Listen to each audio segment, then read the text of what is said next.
서로 축복하겠습니다. 기도함으로 인생의 방향을 잡읍시다. 강함이 아닌 약함을 선택합시다. 할렐루야. 오늘은 제6차 특세 11번째 시간입니다. 오늘은 하나님께 쓰임받는 사람이 되자라는 제목으로 하나님의 말씀을 전하겠습니다. 우리는 지난 토요일에 샌님 기드온이 큰 용사로 세워지는 과정을 지켜봤습니다. 하나님은 그 과정을 통해 당신이 사람을 키우는 일을 얼마나 즐거워하는지 보여주셨습니다. 미디안 사람들이 너무 두려워서 지하에 있는 이 포도주 틀에 숨어서 밀을 타작하던 기드온이 하나님의 역사를 힘입어 어느샌가 큰 용사로 바뀌어 있었습니다. 이제 그는 더 이상 샌님 기드온이 아닙니다. 이제는 미디안과의 전쟁까지도 불사할 수 있는 용기가 있는 용사가 되어버렸습니다. 이렇게 만반의 준비가 끝나자 하나님께서 기드온에게 이제 사명을 맡기시잖아요. 가서 이스라엘을 괴롭히는 미디안 족속을 물리치라. 이때 기드온의 호출을 받고 전쟁터로 달려온 사람들이 있었습니다. 오늘 말씀을 보니까 무려 32,000명의 사람들이 기드온을 따라 미디안과의 전투에 참가했는데요. 오늘 주신 말씀은 그 이후의 일들을 기록하고 있습니다. 본문 2절을 함께 봉독해 봅니다. 2절 말씀입니다. 여호와께서 기드온에게 이르시되 너를 따르는 백성이 너무 많은즉 내가 그들의 손에 미디안 사람을 넘겨주지 아니하리니 이는 이스라엘이 나를 거슬러 스스로 자랑하기를 내 손이 나를 구원하였다 할까 함이니라. 아멘. 사랑하는 세배용사 여러분, 이게 도대체 무슨 말씀일까요? 아주 단순하게 생각해 보겠습니다. 전쟁을 하는데 군사의 숫자가 많은 것이 좋은 겁니까? 적은 것이 좋은 겁니까? 예, 그렇습니다. 할 수만 있다면 많은 것이 좋습니다. 더군다나 이 지금 같은 최첨단 무기가 동원되는 전쟁도 아니잖아요. 때로는 인해 전술이 통할 수 있는 이 고대 전쟁에서 군사의 숫자는 곧 승리를 의미했습니다. 우리나라의 역사를 봐도 중국 대륙에 많은 나라들이 세워졌다 사라졌다 세워졌다 사라졌다 했는데 그 여러 나라들이 이제 우리나라를 치기 위해 동원했던 군사들의 수가 역사 기록에 나오잖아요. 수만에서 수십만에 이르렀다 하는 기록들을 찾아볼 수가 있습니다. 그 모습을 머릿속에 그려보세요. 질에 겁을 집어먹을 수밖에 없는 상황입니다. 연개소문이나 을지문덕 같은 당시의 영웅들이 없었다면 우리나라는 진작 중국의 속국이 되고 말았을 거예요. 아무튼 고대 전쟁에서 군사의 숫자는 곧 승패를 좌우하는 가장 중요한 요소입니다. 이것이 상식입니다. 그런데 조금 전에 봉독했던 2절 말씀을 보세요. 하나님께서 뭐라고 하십니까? 32,000명인 이스라엘의 군대가 많다. 그렇다면 당시에 미디안의 군대는 얼마나 됐을까요? 사사기 7장 12절 말씀에 이렇게 기록하고 있어요. 미디안과 아말렉과 동방의 모든 사람들이 골짜기에 누웠는데 메뚜기의 많은 수와 같고 그들의 낙타의 수가 많아 해변에 모래가 많음 같은지라. 미디안의 군대를 메뚜기 떼에 비유하고 있는데요. 우리가 이제 다음에 보게 될 사사기 8장 10절 말씀에 따르면 그 숫자가 13만 5천 명입니다. 13만 대군이에요. 알 수 있어요. 이것이 미디안 군대의 군사력입니다. 그야말로 어마어마한 숫자입니다. 오늘날도 13만 5천 명은요, 굉장한 숫자입니다. 그런데도 하나님께서 3만 2천 명의 이스라엘의 군대가 숫자적으로 너무 많다. 여기는 13만 5천인데 3만 2천 명을 놓고도 많다고 하시니까 이게 깝깝하잖아요. 그렇습니다. 깝깝합니다. 의아합니다. 하나님께서 지금 뭘 하자고 하는 것인지 모르겠습니다. 그럴 때 바로 그렇게 속이 터질 것 같을 때 당시에는 기드온이 오늘날에는 우리가 반드시 해야 할 것이 있습니다. 그것은 하나님의 의도를 제대로 이해해야 한다는 것입니다. 매년 이제 연말 연시가 되면 제일 많이 주목받는 것이 아마도 시험을 치르는 일일 거예요. 입시 시험이든 입사 시험이든 시험을 치르는 일들이 그 기간에 이제 많이 있지 않습니까? 그 시험을 놓고 생각해 보십시오. 시험을 잘 보려면 뭐가 필요합니까? 뭐가 필요할까요? 이렇게 물으면 가장 쉽게 대답하는 것이 있죠. 아는 것이 많아야 됩니다. 맞아요. 아는 것이 많아야 돼요. 지당한 말씀입니다. 시험을 잘 보려면 매우 중요하죠. 많이 아는 거. 우리 니나가 나왔지만 우리 니나가 학교에서 시험 보려면 아는 게 많아야 되잖아요. 그래야 시험을 잘 치를 수 있을 거예요. 그런데 요즘은 그것보다 더 중요한 것이 생겼습니다. 그것은 시험을 출제한 출제자의 의도를 제대로 파악하고 있느냐 아니냐 하는 겁니다. 이것이 뭔가를 아는 것보다 더 중요합니다. 그렇습니다. 출제자가 지금 묻고자 하는 내용이 뭔지를 알아야 돼요. 출제자가 이 시험을 통해 확인하고 싶어하는 내용을 반드시 그 시험지에 언급해야 합니다. 그래야만 좋은 점수가 나옵니다. 자기의 의도를 말하거나 자기의 의도대로 답안을 작성하면 제대로 된 성적이 나올 수 없어요. 최근에 방송에서 보았던 한 광고를 보여드릴 거예요. 여러분도 보셨을 거예요. 이 내용이 의미가 있어요. 한번 보도록 하겠습니다. 선아는 모든 정답을 정확히 썼다. 근데 점수가 풀이 과정에 창의적인 생각이 없으면 점수를 깎죠. 달라진 채점 방식, 생각이 점수. 네, 이거거든요. 보신 적 있나요? 무슨 내용인지 아시겠어요? 요즘 우리가 사는 세상의 시험이 이렇다는 거예요. 그냥 답만 딱 맞추면, 예전 시험은 그랬어요. 딱 맞추면 동그라미 쳐줬어요, 선생님들이. 다 맞았다고 해줬어요. 근데 이젠 아니라는 거예요. 답만 놓고 보면 분명히 100점짜리 시험지인데 선생님이 채점에서 내놓은 걸 보면 70 몇 점, 80 몇 점 이렇게 점수가 나온다는 거예요. 왜요? 답을 맞췄어도 그 답을 풀이하는 과정에서 출제자가 의도한 것이 뭔지를 이 아이가 이해하고 있는 것이 아니다 하면 100점을 절대로 주지 않는다는 거죠. 모자란 점수를 준다는 것입니다. 왜요? 철저하게 출제자의 의도를 맞추는 것, 그것이 진짜 시험의 목표이기 때문입니다. 이것은 단지 학교 시험이나 입사 시험에만 적용되는 것이 아닙니다. 하나님과 우리의 관계에서도 필수적인 요소입니다. 그렇습니다. 하나님도 종종 우리를 시험하십니다. 이 말을 오해하면 안 됩니다. 하나님께서 이런저런 시험을 통해 우리를 갖고 노는 것이 취미다. 그런 의미가 아니에요. 하나님께서 종종 우리를 시험하신다는 말은 하나님이 우리의 삶 속에서 따로 보고 싶어 하는 것이 있다는 의미입니다. 그것은 하나님의 자녀로서의 반응이에요. 이런 상황 속에서 다른 사람은 하나님이 관심이 아니고 하나님의 자녀된 너는 어떻게 반응할래? 자, 이런 일이 주어졌다. 거기서 너는 도대체 나의 딸, 나의 아들로 어떻게 반응할래? 그걸 보고 싶어 하시는 것이 하나님께서 우리를 시험하시는 이유라는 것입니다. 따라서 이 시험을 잘 통과하는 비결, 제대로 통과하는 비결은 다른 것이 아니죠. 출제자인 하나님의 의도를 알아야 됩니다. 하나님의 그 의도대로 순종해 나가야 합니다. 그러면 반드시 좋은 점수를 받게 되어 있습니다.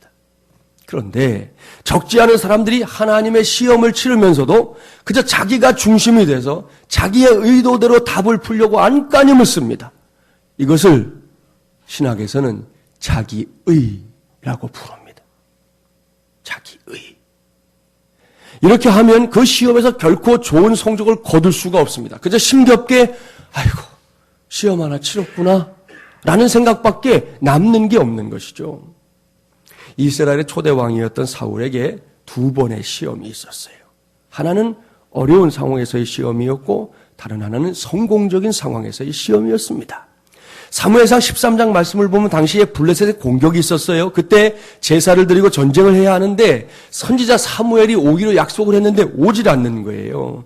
사람들은 전쟁이 두려워서 국경을 넘어 도망쳤습니다. 남은 백성들은 떨고 있었습니다. 사무엘이 오는 시간이 더 길어지자 그나마 있던 사람들마저 이제 흩어지기 시작했습니다. 이때 하나님께서 출제하신 시험의 의도가 뭐냐? 이렇게 절박한 상황 속에서도 너는 하나님의 말씀의 기준을 지키느냐? 그것을 보려고 하신 거였어요. 그런데 사울은 사무엘을 기다리지 못하고 조급한 마음에 제사장만이 드릴 수 있는 제사를 왕인 자기 자신이 직접 하나님께 드려버립니다. 결국 사울은 하나님의 시험에서 탈락했습니다. 두 번째 시험이 있었죠. 사무엘상 15장 말씀을 보면 하나님께서 아말렉을 진멸하라.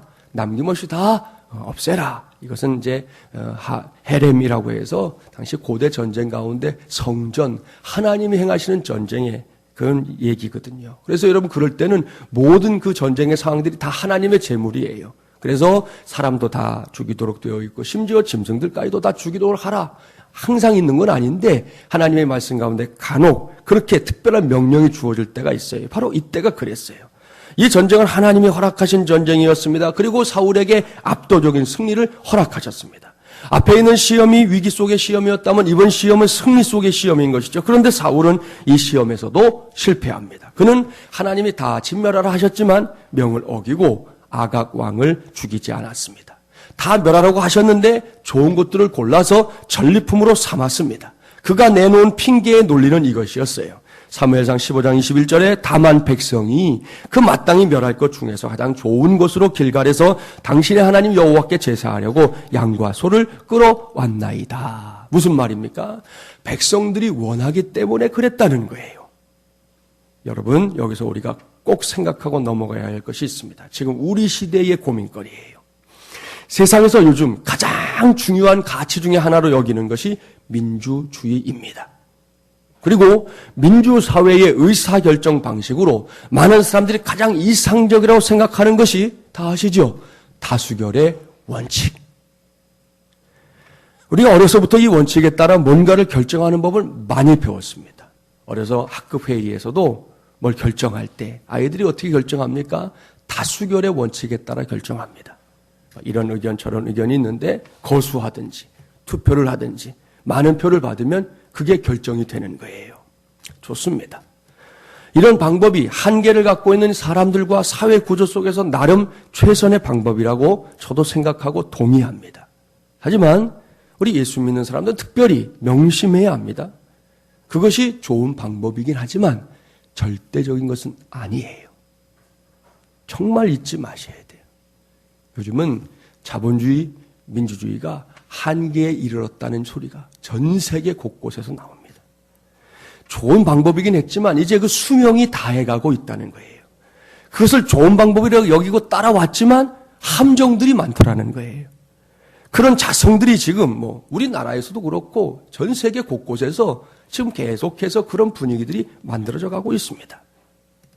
사울의 경우를 보십시오. 대다수의 백성들이 원해서 사울왕은 하나님의 뜻을 거역했다고 말합니다. 다수결의 원칙을 지킨 것이죠. 그러면 잘한 것이어야 하는데 사실은 그렇지 않았습니다. 이럴 때에는 다수의 의견보다 더 중요한 하나님의 뜻을 먼저 붙잡아야 하는 것입니다. 여러분, 이것이 교회입니다. 교회에서 통하는 시기여야 합니다. 교회도 자칫 민주주의가 마치 최고의 결정인 것처럼 착각할 수 있거든요. 우리가 사는 사회가 그러니까 교회도 자꾸 그런 식으로. 그래서 많은 사람들이 와 하면 그걸 따라가야 될 것처럼 생각하고 거기에 동의하는 일들이 생긴단 말입니다. 그렇게 할 때도 있어야 된다고요. 제가 인정한다고요. 그런데 매사가 그럴 수는 없다는 것이죠. 우리는 하나님의 뜻을 쫓는 사람들인데 다수가 원해도 하나님의 뜻이 아닌 게 분명하면 아닙니다. 해야 맞잖아요. 그것을 따라가야 옳은 것이잖아요. 그런데 그래서 사람들이 이거 하자 저거 하자 이렇게 하자 저렇게 하자 와 한다고 그래서 교회가 그쪽으로 막 따라갔다가는 그것은 하나님이 원하시는 시험을 통과할 수 없는 일이 된다는 것입니다. 언젠가 우리 전체 교인들과도 이 부분을 좀 나눠야 돼요. 앞으로 우리가 신앙생활을 하면서 꼭 염두에 두어야 될 일이기 때문입니다. 여러분이 목장에서든 부서에서든 이것을 잘 균형 있게 적용하고 또 그것을 위해서 결정하는 것이 우리에게는 가장 최상의 결정이 될 것입니다. 아무튼 다시 말씀드리지만 민주주의와 다수결의 원칙 좋은 것이에요. 하지만 그것이 최고의 식은 아닙니다. 최고의 식은 하나님의 식인 줄 믿습니다. 이것이 우리 모두가 함께 신앙생활하는 토대가 되어야 합니다. 사울왕이 여기서 큰 실패를 하고 있습니다. 백성들 다수가 원했고 하나님께 좋은 것으로 제사를 드리려고 의도했던 것이다 대답합니다. 이러한 사울의 대답을 한편으로 보면 매우 합리적이고 효율적인 것 같이 보이지요. 뭔가 타당한 이유가 있습니다. 그러나 아무리 합리적이고 효율적이고 타당해 보여도 그것이 하나님의 출제 의도보다 앞설 수는 없습니다. 여기서 하나님의 출제 의도가 뭔지 아시죠? 철저한 순종. 그것이 하나님의 출제 의도였습니다. 결국 이 시험에서 이 사울은 탈락했어요. 그때 우리가 잘 아는 말씀이 등장합니다. 사무엘이 이르되 여호와께서 번제와 다른 제사를 그의 목소리를 청종하는 것을 좋아하심 같이 좋아하시겠나이까? 순종이 제사보다 낫고 듣는 것이 순양의 기름보다 나으니 이는 거역하는 것은 점치는 죄와 같고 완고한 것은 사신 우상에게 절하는 죄와 같음이라. 왕이 여호와의 말씀을 버렸으므로 여호와께서도 왕을 버려 왕이 되지 못하게 하셨나이다. 잘 아는 말씀이지요. 무슨 말씀입니까? 하나님이 중요하다고 하는 것을 나도 중요하게 여기며 살아야 한다는 것입니다. 그렇습니다. 아무리 내가 보기에 좋아 보이는 것도 하나님의 입장에서는 아닐 수 있어요. 따라서 하나님 앞에서는 순종보다 귀한 것이 없는 겁니다. 중세시대의 성자로 꼽히는 프란체스코. 이번에 교황이 온다고 지금 좀 들썩들썩하지요. 그 교황이 지금 택한 교황의 이름이 바로 유명한 이 성자, 이 프란체스코 같은 이름이잖아요. 이 프란체스코가 제자들을 뽑았습니다. 시험 문제는 씨를 나눠주고 한 달 이후에 꽃을 피운 모습을 통해서 내가 제자를 선발하겠다는 것이었습니다. 여러 명의 후보들이 이제 와가지고 씨를 가지고 집에 가서 정성껏 키우기 시작했습니다. 그런데 실상은 그게 씨를 나눠준 게 아니고요. 씨같이 생긴 철덩이를 나눠준 것이었어요. 그러니 철덩이가 자랄 수 있겠습니까? 어림도 없는 일이죠. 아무리 거기다 비료를 주고 별걸 다 해도 결코 자랄 수 없죠. 그런데 참 희한한 것은 한 달이 지나자 여러 명의 후보들이 아름답게 자란 꽃을 가지고 프란체스코를 찾아왔습니다. 너나 할 것 없이 의기양양했어요. 야, 내 꽃이 더 이쁘다. 내 꽃이 더 화려하다. 내 꽃이 더 멋지다. 내 꽃이 더 많이 컸다. 별소리를 다 하면서 의기양양해갖고 왔는데 유독 한 사람만이 빈 화분을 들고 고개를 떨구고 찾아왔습니다. 여러분, 누가 합격했겠습니까? 빈 화분을 들고 고개조차 들지 못하고 서 있던 바로 그 사람이 프란체스코의 제자로 선발이 되었습니다. 왜요? 출제자의 의도가 아무것도 피지 못한 모습으로 정직하게 나오는 바로 그 모습이었기 때문에 결국 그 의도대로 했던 한 사람만이 이 사람의 제자가 될 수 있었던 것입니다. 오늘 주신 말씀을 바로 그런 관점에서 봐야 합니다. 앞서 말씀드린 대로 하나님께서는 32,000명의 군사들이 당시 미디안의 군사력에 비하면 그다지 많은 숫자가 아님에도 불구하고 너무 많다 하십니다. 한사코 군사들의 수를 줄이라 하십니다. 그 이유, 이러한 시험을 출제하신 의도가 뭔지 알아야 합니다. 본문 2절 말씀에서 우리가 그 의도를 파악할 수 있잖아요. 2절을 다시 한번 봉독해 봅니다. 여호와께서 기드온에게 이르시되 너를 따르는 백성이 너무 많은즉 내가 그들의 손에 미디안 사람을 넘겨주지 아니하리니 이는 이스라엘이 나를 거슬러 스스로 자랑하기를 내 손이 나를 구원하였다 할까 함이니라. 아멘. 이 말씀을 잘 보십시오. 하나님께서 기드온을 통해 행하시는 이 전쟁에서의 승리는 분명히 이스라엘 백성들의 몫으로 돌아갑니다. 그것이 하나님의 계획입니다. 문제는 그렇게 귀한 승리를 얻고 난 뒤의 일입니다. 사람들은 뭔가에서 승리하면 됐든 꼭 묻는 게 생겨요. 누가 이 승리의 주인공이지? 뭔가 좋은 일이 생기면 꼭 물어요. 누가 이 좋은 일의 주인공이지? 누가 한 거지? 이걸 꼭 묻는다고요. 그 과정에서 결국은 자기 자신에게 공을 돌리는 것이 대부분의 사람들이 갖고 있는 생각입니다. 예나 지금이나 전혀 다를 게 없어요. 지금도 뭘 이루어 보세요. 그거 내가 했다 말하고 싶어가지고 여기가 간지러워 이걸 차마 내 입으로 열어서 말을 하자니 좀 껄쩍지근한데 하여튼 말은 하고 싶어가지고 내가 했다. 어떻게든 어떤 이유를 붙여서든 내가 공이 있다고 주장하려 든다는 것이죠. 하나님께서 그것을 아십니다. 너무나 잘 아십니다. 그래서 안 된다는 거예요. 기드온의 군대가 숫자가 많은 상태에서 미디안을 이겨버리면 이스라엘 백성들은 그 영광을 하나님이 아닌 자기 자신들에게 돌릴 사람들이라는 겁니다. 하나님께서는 이런 이유 때문에 군사들의 수를 줄이라 또 줄여라 하신 것입니다. 그 과정을 아시죠? 본문 3절부터 6절까지의 말씀을 쭉 보면 처음으로 출애린 사람들은 22,000명. 이들은 다 어떤 사람들입니까? 성경을 보니까 겁쟁이들이에요. 엉겹결에 혹은 덩달아 전쟁터에 오긴 했지만 미디안 군대를 보고는 오금이 저린 사람들, 기가 죽어버린 사람들, 전쟁터에 보내봐야 별 볼 일 없는 사람들이었습니다. 하나님께서는 이런 사람들을 쓰지 않습니다. 다시금 출애린 사람들이 얼마예요? 9,700명. 이들은 어떤 사람들입니까? 주의력이 떨어지는 사람들. 지금 전쟁터 아닙니까? 그런데 물을 마시라고 하니까 9,700명은요, 아예 얼마나 목이 말랐는지 모르겠지만 아예 물속에다 머리를 들이받고 벌컥벌컥 요란스럽게 물을 마십니다. 생각해 보세요. 평범한 상황이면 괜찮은데 이때는 지금 전쟁의 상황이니까 그럴 때 만약 적이 쳐들어오면 어찌 되는 겁니까? 다 죽는 거예요. 여러분, 왜 전쟁에서 이렇게 경계 서는 게 왜 중요합니까? 군인들이 왜 초소에서 경계를 살핍니까? 언제 적이 쳐들어올지 모르는 거거든요. 그걸 지키고 있어야만 전쟁에서 승리하는 거지. 다 제껴놓고 자기들끼리 신나라, 뭐 마셔라, 부어라 해갖고는 다 죽는 거잖아요. 근데 이 사람들이 지금 그런 사람들이었다는 것이죠.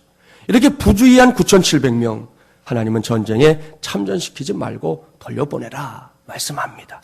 결국 이들도 쓰임받지 못한 것입니다. 남은 사람 몇 명이요? 300명. 이들은 똑같이 목은 말랐지만 그냥 물만 마시지 않았습니다. 오늘 말씀 보니까 아주 의미 있어요. 물을요, 물가에 가갖고 물을 손바닥으로 이렇게 움켜쥐고는 두 눈을 감고도 아니고 바짝 뜨고 좌우를 살피고 앞뒤를 살펴가면서 그러면서 이렇게 물을 마신 거예요. 어떤 상황인지 아시겠죠? 앞에 9,700명하고는 전혀 다른 사람들이에요. 차원이 다른 사람들이에요. 생각이 다른 사람들이에요. 지금 자기들이 뭘 해야 될지를 정확하게 알고 있는 사람들이에요.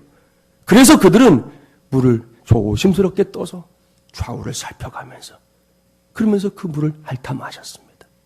하나님이 그들을 선택합니다. 왜요? 귀한 사람들이거든요. 자기들이 지금 뭘 해야 될지 아는 사람들이거든요. 그래서 하나님이 그들을 택해서 결국 그 다음에 벌어질 전쟁에 그들을 보내십니다. 그 다음에 일은 이제 내일 살피게 될 거예요. 오늘의 결론입니다. 다른 거 아닙니다. 하나님께 쓰임 받자는 것입니다. 그러려면 출제자이신 하나님의 의도를 잘 파악해야 합니다. 오늘 하루도 여러분에게 허락한 이 하루의 삶에 하나님이 어떤 의도를 갖고 여러분에게 문제를 내고 있는지 찾아보시라는 거예요. 이번 한 주간을 살면서 하나님이 이 한 주간 내 인생에 의도하시는 게 뭔지를 찾아보라는 거예요. 그 해답을 찾으면 하나님의 뜻이 이루어집니다. 그 해답을 찾으면 우리에게도 승리가 안겨지게 되는 것입니다. 어제도 말씀드렸지만 강함을 선택하려고 하지 마십시오. 약함을 선택해야 합니다. 그래요. 뭐 사람과 사람 사이에서는 자존심도 있고 뭐 또 내가 여러 가지 생각하는 게 있어서 그래 좀 밀리기 싫어서 조금 강하게 굴 수 있다고 하자고요. 그것도 너무 많이 하지 마세요. 저도 한 번 해야지. 그거 자주 하면 그것도 좋은 거 아니에요. 사람 앞에서도 그러할진데 하물며 하나님 앞에서 강하려고 하는 것이 무슨 의미가 있겠냐는 것이죠. 하나님 앞에서는 약해지는 게 강해지는 거예요. 그것을 우리 잊지 말고 오늘 이 새벽에 기도할 때 하나님, 저는 정말 하나님밖에 없어요.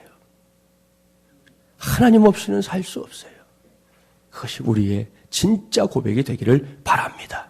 자기 의가 아닌 하나님의 의를 붙잡아야 합니다. 더불어 자기 자신에게만 몰입하는 것이 아니라 다른 사람들과 주변 상황들도 살필 줄 알아야 합니다. 하나님께서는 이런 사람들을 택해서 사용하십니다. 새롭게 시작된 이 한 주간 저와 여러분 모두가 이렇게 쓰임받는 사람들이 되기를 주님의 이름으로 간절히 축원합니다.